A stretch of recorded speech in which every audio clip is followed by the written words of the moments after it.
Pessoal, hoje o editorial vai ser um pouquinho diferente. A gente vai ter que gravar de outro lugar. Tô com um problema de conexão de internet, então não vou conseguir usar o computador e hoje a gente vai ter que se virar aqui com o celular mesmo, tá bom? Então, sem maiores problemas, vai ser aqui do celular. Mas é que tem muita coisa importante acontecendo e a gente precisa discutir sobre tudo isso. Um dos pontos é que o Senado, ou melhor, a Câmara dos Deputados, resolveu agir.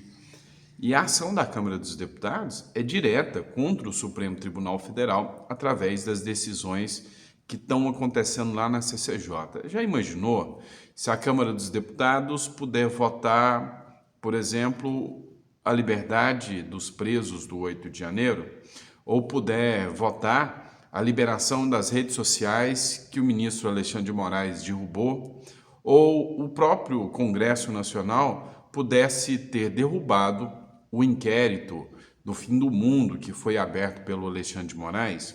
Pois é, se isso aqui tiver êxito, isso vai mudar. O Congresso vai poder derrubar e a palavra final vai ser do Congresso.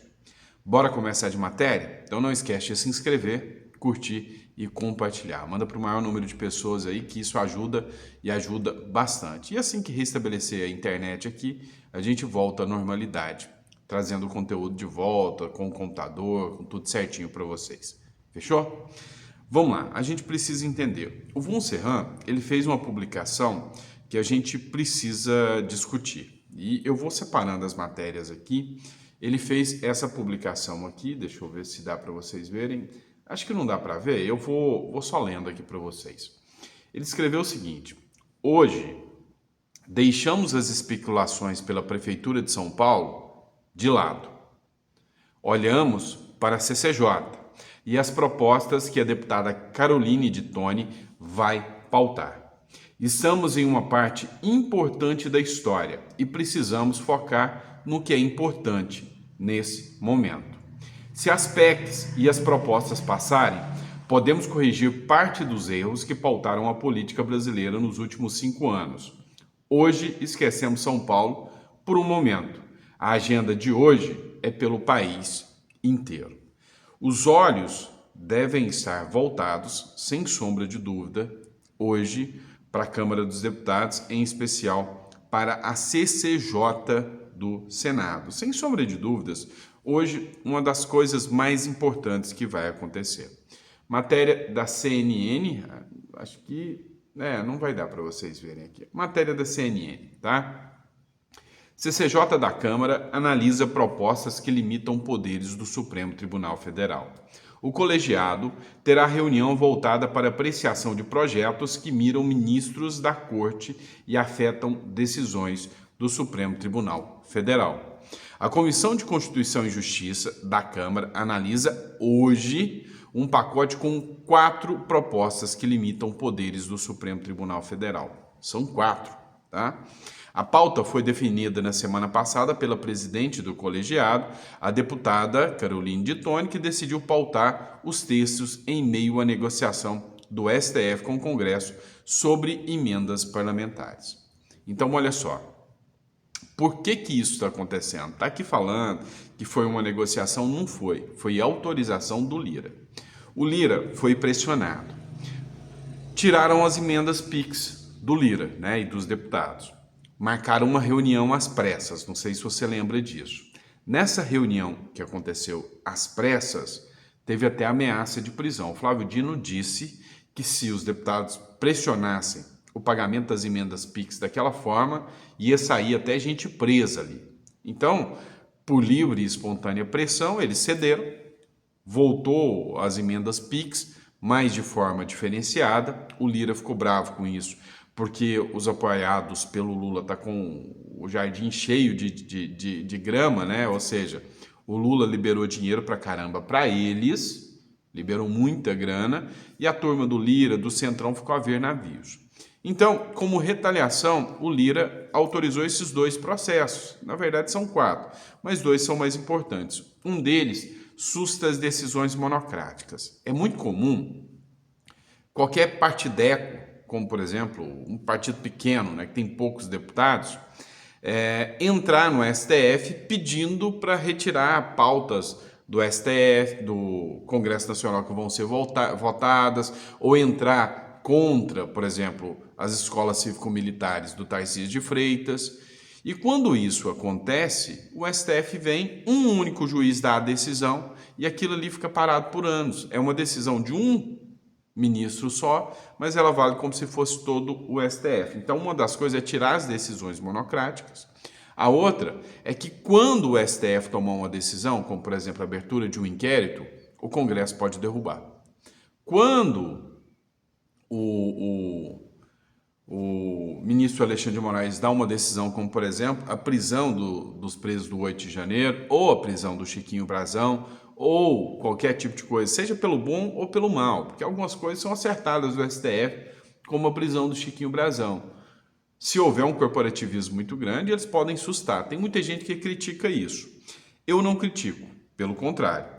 Eu acho que o STF nunca ganhou um voto sequer. São pessoas escolhidas. E por serem pessoas escolhidas, eles não representam a vontade do povo. Se goste ou não goste, os deputados e senadores que estão lá eleitos, sejam uma porcaria ou não, são votados de 4 em 4 anos. Os ministros do Supremo Tribunal Federal, e se eu usar as mesmas palavras aqui, do porcarias ou não vai dar ruim para mim, mas sejam isso ou não são votados pelo povo. Então, sim, se isso é uma democracia, eu entendo que a palavra final tem que ser daqueles que nós elegemos. Aí, se o povo elege ruim, elege mal, fazer o quê, né? É o povo que escolheu. Os bons pagam pelos maus.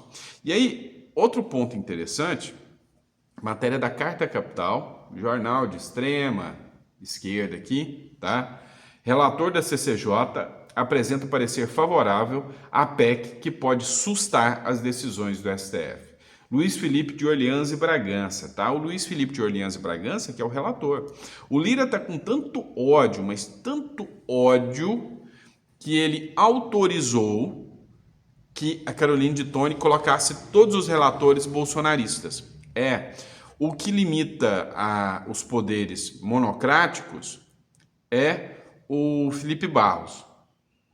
Ele é o líder da oposição. O que limita os poderes de toda a decisão do STF é o Luiz Felipe de Orleans e Bragança, né? Antipetista roxo. Então o negócio está tomando novas proporções. Vamos lá. Outra pauta que a gente precisa falar também, e dessa vez a gente não vai entrar sobre São Paulo, como eu disse para vocês, é sobre o Zuzu. Sabe quem é o Zuzu, não? Quer que eu conte para vocês? Mark Zuckerberg. Pois é. Olha que loucura. Matéria do Diário do Poder. Zuckerberg confessa que censurou notícias sob pressão do governo Biden. Em carta ao presidente do Comitê de Justiça do Congresso dos Estados Unidos, Jim Jordan, o fundador e CEO da Meta, o Mark Zuckerberg, contou haver rebaixado ou reprimido por pressão do governo Joe Biden publicações da direita e publicações do Trump. Tá, você não entendeu o que está acontecendo não, tá? Deixa eu te explicar. O Mark Zuckerberg, o Zuzu, né, para os íntimos, ele foi intimado pelo Comitê de Justiça norte-americano porque houve denúncias que estava acontecendo censura pelo governo Biden. Vocês têm noção que a esquerda ela é igual em todo e qualquer lugar e que lá os Estados Unidos está com o pior porcaria que já escolheram até hoje, chamado Joe Biden, e que vai escolher uma coisa pior ainda se escolherem a Kamala Harris? Pois é, o Biden pressionou, ameaçou o Mark Zuckerberg para que ele não colocasse no algoritmo dele divulgações da direita.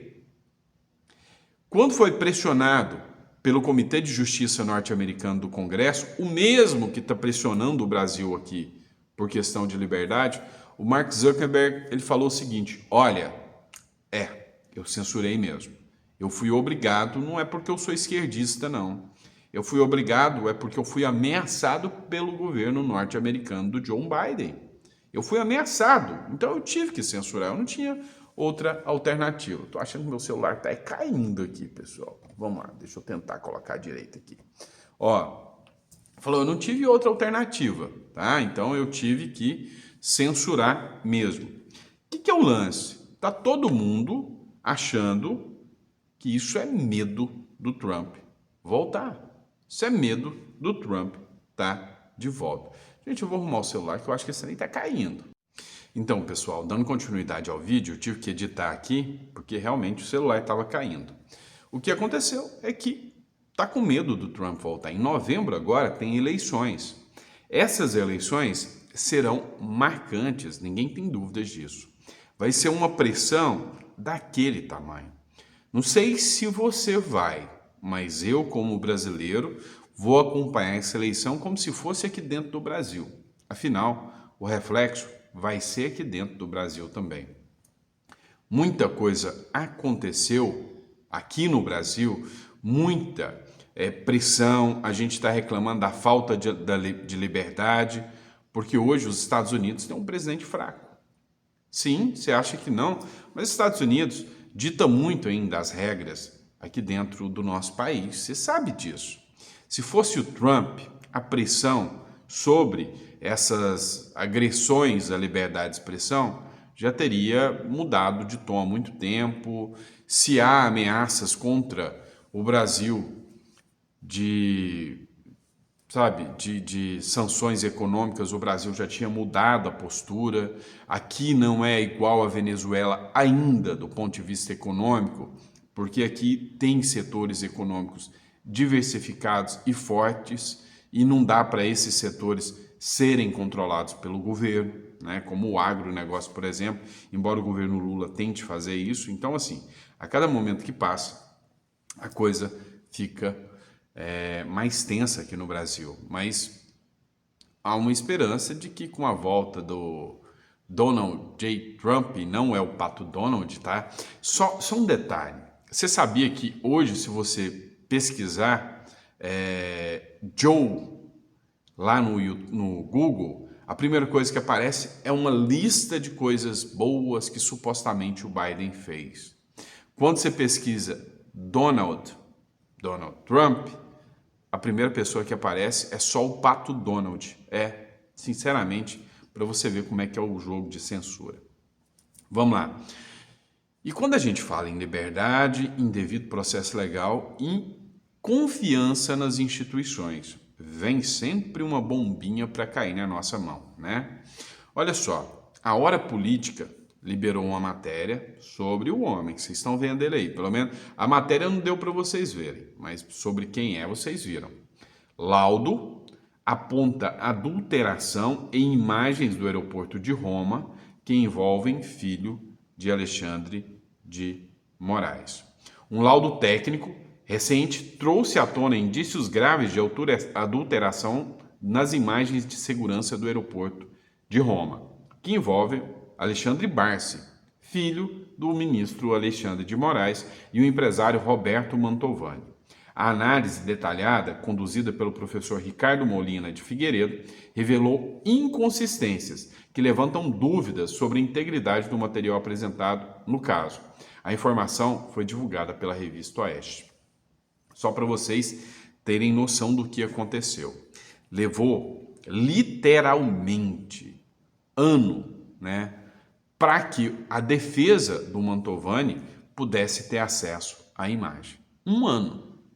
Quando a defesa teve acesso, eles falaram o seguinte, olha, isso aqui está adulterado, não é o oficial. Isso está completamente adulterado. Então, saiu publicações. Uma delas é de que essa perícia constatou o contrário. Essa matéria aqui é do Politiza Paraná.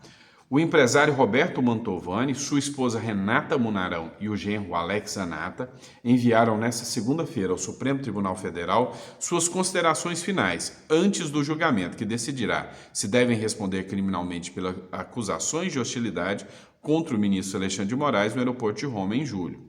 Primeira coisa, que esse processo nunca, never, jamais poderia estar correndo no Supremo Tribunal Federal. A treta que rolou não foi com o Alexandre de Moraes, foi com o filho. O filho não tem foro privilegiado. Esse é o primeiro ponto. Segundo, e se fosse com o ministro Alexandre de Moraes? O réu é quem define e não a vítima. Então, por exemplo, nesse caso, como esse ato aqui foi cometido supostamente pela Zanata, pelo Munarão aqui e pelo Mantovani, se realmente fosse, eles não têm foro privilegiado, era justiça federal, era justiça comum, não dava para ser assim.